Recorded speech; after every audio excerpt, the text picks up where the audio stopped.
Tatandaan po natin, sa atin pong pagrelihiyon, ang papasukan po natin ay ang aral, yung pintuan po ng katuwiran. Dahil pagka pumasok ka po sa pintuan ng katuwiran, magiging bahagi po kayo ng church ng Diyos na nasa Biblia. May mga nagsasabi na hindi na raw kailangan pumasok sa relihiyon.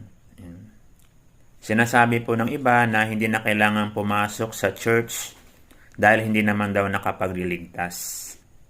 Ang sabi naman po sa Biblia, nagtayo ang Diyos ng church o relihiyon.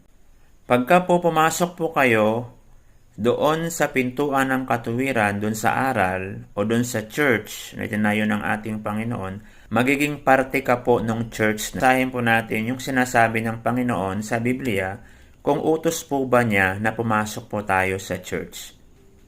Ito po ay mababasa po